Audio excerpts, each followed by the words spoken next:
Praise the Lord.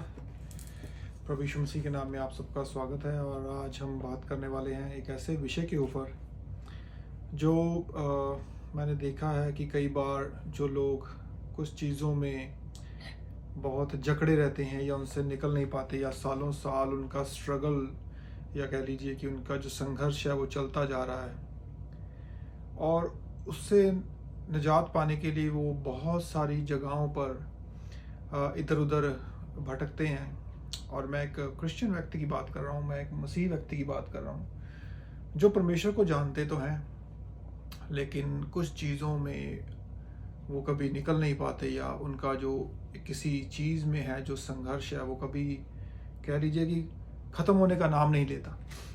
तो वो अलग अलग जगह पर जाते हैं, या बहुत कह लीजिए कि बहुत सारी जगह से उन्होंने प्रार्थना भी करवाई, तो वो सिंसियर होते हैं अपने विश्वास में। ऐसा नहीं कि उनमें विश्वास नहीं होता, पर कई बार उनका विश्वास कह लीजिए कि मिसप्लेस होता है, या सही जगह पर नहीं होता, या उनको मालूम ही नहीं होता, कई बार सिखाया नहीं जाता कि उनको क्या करना चाहिए।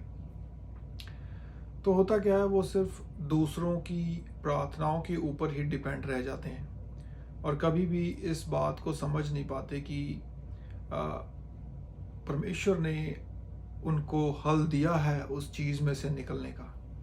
और देखिए, बाइबल में ऐसी हमारी जीवन की कोई समस्या नहीं है जिसका हल बाइबल में नहीं है।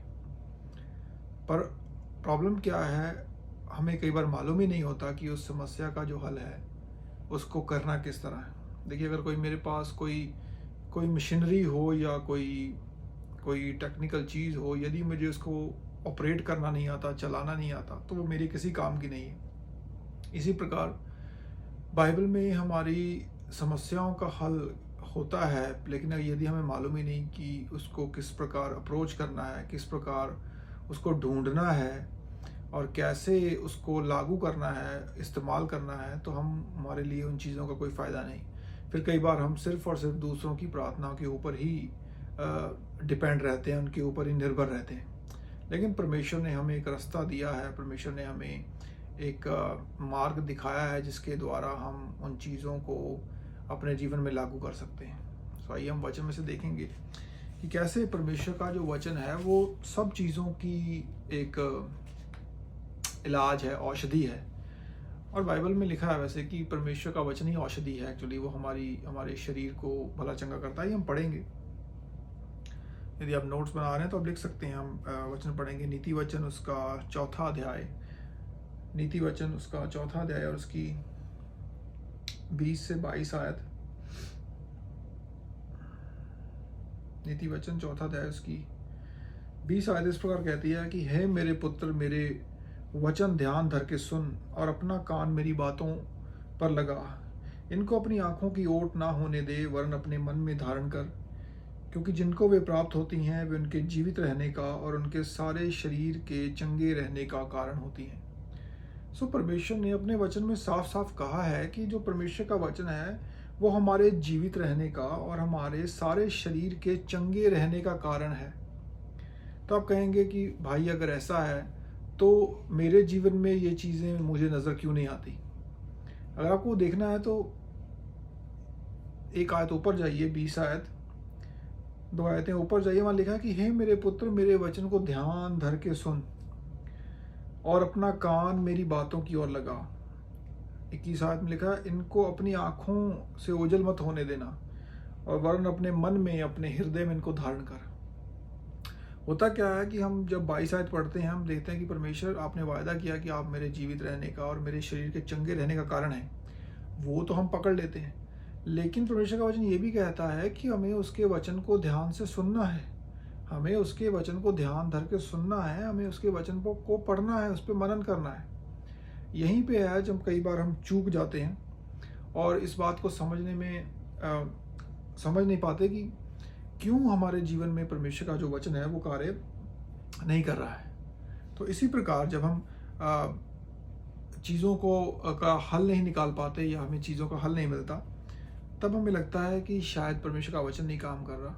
और कई बार हमारे ना जानने की वजह से लोग भी हमारा फ़ायदा उठा लेते हैं, उनको मालूम है कि इनको नहीं मालूम। सो इसलिए कुंजी ये है कि आप परमेश्वर के वचन को स्वयं पढ़ें, आप परमेश्वर के वचन पर मनन खुद करें, खुद मेडिटेट करें, खुद ध्यान लगाएं। बाइबल कहती है ध्यान धर के सुन, मेरे अपना कान मेरी बातों की ओर लगा। परमेश्वर ने कहा था, यीशु मसीह ने कहा कि मेरा जो वचन है, मेरे वचन है, ये जीवन है। सो जीवन है, जिंदगी है, लाइफ है। यदि हम चाहते हैं कि हम अपनी लाइफ को पाएं, जिंदगी को पाएं, तो हमें परमेश्वर के वचन की ओर ध्यान लगाना है। एक और वचन देखेंगे हम नए नियम में, यूहन्ना रहित सुसमाचार, यूहन्ना का सुसमाचार, उसका 6 अध्याय और उसकी 63 आयत 63। यूहन्ना 6 की 63 आयत में लिखा है, आत्मा तो जीवनदायक है, शरीर से कुछ लाभ नहीं। जो बातें मैंने तुमसे कही हैं वे आत्मा हैं और जीवन भी हैं। सो जो परमेश्वर का वचन है, परमेश्वर कहता है कि जो मेरी बातें हैं, यीशु मसीह ने कहा जो मेरी बातें हैं जो तुमसे मैंने कही हैं वे आत्मा हैं और जीवन भी हैं। सो परमेश्वर का वचन ही आत्मा और जीवन है। हम क्या ढूंढ रहे हैं? यही तो ढूंढ रहे हैं, जीवन तो ढूंढ रहे हैं। हम जीवन हमारा जो जिस एरिया में हमारा जीवन सूखा हुआ है, चाहे वो हमारी शारीरिक चंगाई हो या किसी दुष्ट आत्मा से पीड़ित हो, या हमारी ज़िंदगी में किसी चीज़ की कमी हो, या हम स्ट्रगल कर रहे हैं, या अपने जीवन में घटी महसूस कर रहे हैं, फाइनेंशियल लैक है हमारे जीवन में, हमारा नौकरी या हमारा बिजनेस किसी भी चीज़ में है। देखिए ये चीज़ें सब ज़िंदगी से जुड़ी हुई हैं। हम ये नहीं कह सकते कि हम परमेश्वर के पास इन चीज़ों के लिए नहीं जा सकते। क्यों नहीं जा सकते? हमारे जीवन की सब ज़रूरतें हमें इसी जीवन में चाहिए, हमारी ज़रूरतें। तो यदि हम नहीं हैं तो हम परमेश्वर के पास ही जाएंगे। और परमेश्वर ने कहा कि यदि तुम जीवन चाहते हो तो मेरी बातें जो मैंने तुमसे कही उनको सुनो। उसने कहा कि जो बातें मैंने तुमसे कही हैं वे आत्मा है और वही जीवन है। सो आत्मा और जीवन जब हमें चाहिए तो हमें परमेश्वर का वचन पढ़ना है। हमें देखना है कि कहाँ हमें खुदा ने, परमेश्वर ने ज़िंदगी देने का वायदा किया है। क्योंकि यदि हम उसको नहीं पढ़ेंगे और उसको जान नहीं पाएंगे तो हमारी जीवन में हम कभी भी उन चीज़ों से आज़ाद नहीं हो पाएंगे। और देखिए, हमेशा याद रखिए कि जब हम परमेश्वर के वचन का अध्ययन करते हैं, स्टडी करते हैं, तभी हमारी आंखें खुलती हैं। नहीं तो हम कह लीजिए कि अंधकार में टटोलते रहते हैं। हम दूसरों के ऊपर, जैसे मैंने पहले कहा, डिपेंड रहते हैं। यदि हमें स्वयं वचन की नॉलेज नहीं होगी, ज्ञान नहीं होगा परमेश्वर के वचन का, तो हम परमेश्वर के वचन को अपने जीवन में अप्लाई नहीं कर पाएंगे, तो हम बंधन में रहेंगे। और शैतान का सबसे बड़ा हथियार है कि आप अंधकार में रहें। और जहाँ जहाँ परमेश्वर का वचन होगा वहाँ पे अंधकार ठहर नहीं सकता, वहाँ पे से हमेशा प्रकाश आता है। सो ये आपके जीवन का पहला सबसे बड़ा एम होना चाहिए कि मुझे परमेश्वर के वचन को जानना है, और स्पेशली उस एरिया में जानना है जिस एरिया में मैं स्ट्रगल कर रहा हूँ। देखिए, यदि आप बीमारी से स्ट्रगल कर रहे हैं तो आप परमेश्वर के वचन में ये मत ढूंढिए कि मुझे व्यापार में सफल कैसे होना है, पहले ये ढूंढिए कि मुझे बीमारी से चंगा कैसे होना है। वो चीज़ ढूंढिए जिससे आप स्ट्रगल कर रहे हैं। परमेश्वर के वचन में हर एक उस चीज़ का हल है। लेकिन आप बोलेंगे कि ढूंढना कैसे है, वो किसी व्यक्ति को नहीं मालूम होता जब वो शुरू करते हैं। आप वचन को पढ़ें, पढ़ते जाएं और पवित्र आत्मा की सहायता को मांगें और बोलें कि परमेश्वर मेरी मदद कर। और परमेश्वर जैसे जैसे आप वचन पढ़ते जाएंगे, परमेश्वर आपकी आंखें खोलेगा। एक अच्छी कोई बाइबल की अध्ययन करने वाली किताब को लें। आजकल इतना कुछ अवेलेबल है, हमारे पास कोई बहाना नहीं है कि हम परमेश्वर के वचन की स्टडी नहीं कर सकते या परमेश्वर के वचन का अध्ययन नहीं कर सकते। बुक्स अवेलेबल हैं, सिखाने वाले अवेलेबल हैं, आप सीखने वाले बनिए। तभी जब आप सीखेंगे तभी आप अपनी उन चीज़ों के ऊपर विक्ट्री या कह लीजिए कि सफलता हासिल कर पाएंगे। क्योंकि जब तक आप अंधकार में हैं, आपका जो शत्रु है, शैतान है, वो खुश है, वो आपको अंधकार में रखना चाहता है। सो मेक श्योर कि आप परमेश्वर के वचन को पढ़ें, जानें और उस पर अध्ययन करें। आमीन। God bless you.